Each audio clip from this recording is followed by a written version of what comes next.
Hey, we ready? Okay. My name is Norris McDonald. I'm founder and president of the African American Environmentalist Association. The name is self-descriptive. I founded the organization in 1985, and we've worked on a variety of environmental and energy issues over the decades. I'm glad to be here with you. All right, all right. So why do we ignore, let's get right into it. Why do we ignore environmental issues in the Black community? Because we're busy paying rent, paying mortgage, paying bills, and it's hard for us to put out the extra time, effort, and money to address the issues that threaten us most, because we just don't have a lot of disposable income and a lot of disposable time to do the things that are needed to address environmental issues, which are usually highly technically involved, legally involved. The science and the policy issues are involved, and so you have to commit a considerable amount of time, energy, and effort to address these issues. Okay, and what makes our neighborhoods vulnerable to these, I guess you could say, attacks or instances of environmental racism? Well, it's the laws on the books, or the lack of laws on the books. There aren't any laws to protect vulnerable communities, vulnerable minority communities. For instance, rubble fields. You don't have a lot of regulations with rubble fields. Anybody can almost start a rubble field pretty much almost anywhere if you look at the regulations. When it comes to toxic waste sites in communities, there aren't really protections. People try to use Title VI of the Civil Rights Act, but that hasn't worked. Over 300 cases have been filed with EPA, and none of them have succeeded. We've drafted a National Environmental Justice Act, but you can't get that passed through Congress. You need a law that has teeth in it, where you can prove that if there's disproportionate impact, that is, if there's disparate impact, that you could stop the project, or you could get the project out of your neighborhood, and we don't have such a law. Okay. Now, are there any examples of inner city communities coming together to help fight environmental racism? Oh, there are plenty of examples of communities coming together to fight. I think the latest example that the public would be familiar with would be the Flint, Michigan situation. Right. And that's a tough situation, because even if you win, you kind of lose, because the authorities who knew about the problem didn't do anything until after the fact. Well, if your child has been drinking contaminated lead water for 2 years, the damage is already done. Citizens basically have to become their own advocates. You have to become a citizen scientist. You have to protect yourself. You see that your water is discolored. I mean, you shouldn't be using that water. That's our latest example. I think that's a good example where, in many instances, you can't depend on the government to protect you.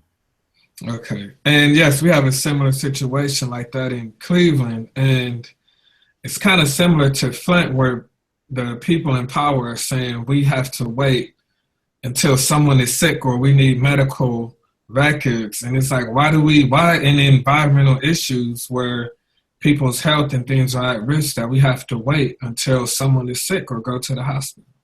And that's why you can't wait, and you shouldn't wait. And that's why we need to be citizen scientists, citizen activists, citizen policymakers. Technically, you have to be vigilant yourself. You have to protect yourself. The community has to protect itself. What you are doing right here now is protecting the community, and that is by publicizing this issue, these issues. Publicize the public about what works and what doesn't work. A lot of times people will recreate the wheel and go down a dead end road that someone else could have advised them that that's going to be a dead end. And so publicity is your best weapon, because corporations and polluters do not necessarily want bad publicity, and neither do the agencies for not doing their job. But literally, that's after the fact. You don't want to become sick, or your relatives to become sick, or your community to become sick, before you do something about the problem.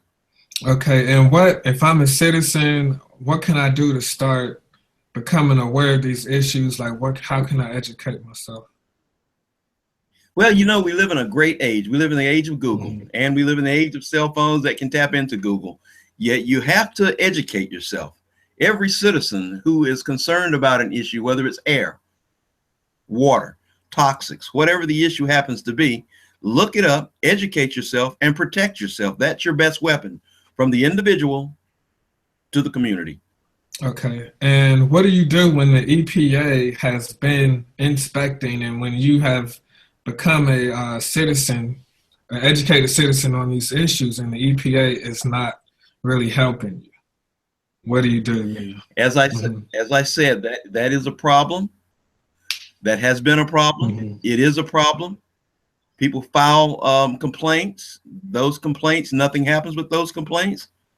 So if you are not going to get help from the federal agency that is designed to help you, if you can't get help from there, and you can't necessarily get help from the state, and you can't get help from the county, and you can't get help from the city, then you have to help yourself at the end of the day. And that's how it works. Federal funding goes from the federal level to the state level, down to the county level, to the local city level. The EPA budget is $8 billion a year. So it's unfortunate that a lot of that money is not being used to protect the very communities that are the most vulnerable. Right, right. Okay. Wow. I mean, it's a complicated web because, like you said, these are the most vulnerable communities, the elderly, the children, and it's like we completely ignore it. It's kind of like we're numb or used to it. And it's right in front of us. Do you think it's somewhat of a pride issue also? Like we don't clean our neighborhoods, we just throw trash around. Do you think that kind of mentality plays a big part into this? I don't want to turn the victim into the criminal. Typically, it's more complex than that. I mean, you're talking about law firms that handle these cases. You're talking about scientists that get involved with the agencies. For the average citizen out there trying to make ends meet, to try to go and address any technical environmental issue is going to be well above their means. Even a community, even partnering with environmental groups. Then you get into promulgation of regulations. You get into adjudications that require judges and attorneys and law firms. And that's usually who you're going up against, people who already have these law firms and consultants and scientists on retainer. So I hate to sound cynical, but it is an uphill climb. And that's why I say, ultimately, when you cut through it, what you can do is educate yourself and publicize the situation. Those are your two primary weapons in a real world.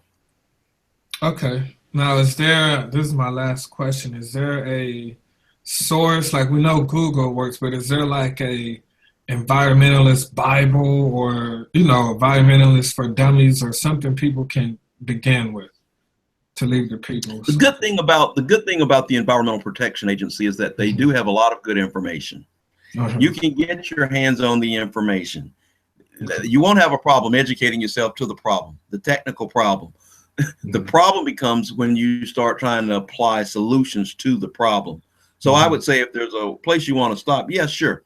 EPA is a great source of information on air pollution, water pollution, toxics. You can get any information you want down to the zip code, down to the census block, down to the census tract, depending on how deeply you want to go into the research. So you can educate yourself, but it's important for people to know that there aren't laws out there that genuinely protect you. Right. That's what I learned. Yeah. It's like this is the Environmental Protection Agency, but it's not protecting you.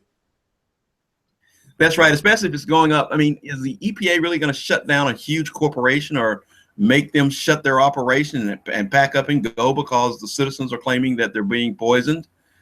It just isn't happening. So you have to then accept that fact and act on it. Okay. Now, I want to briefly talk about air pollution, and since you mentioned that, and this the situation with the toxic dump in East Cleveland, the air pollution is invisible. Yet, what is? It's an inhaler. Is that inhaler? Okay. And the air pollution, it's invisible, like specifically the diesel fuel exhaust in this community.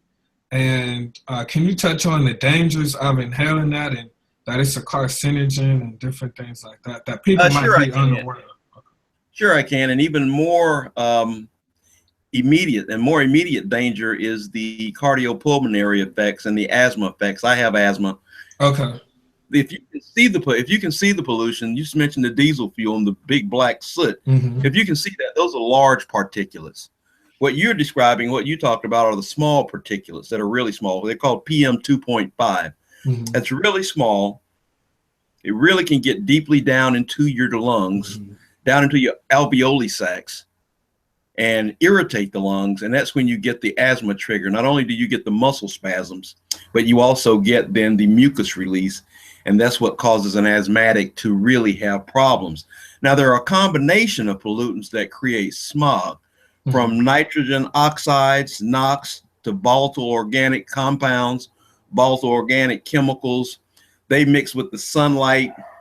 Ozone is created, which is another component of smog. So when you get the NOx and you get the volatile organic,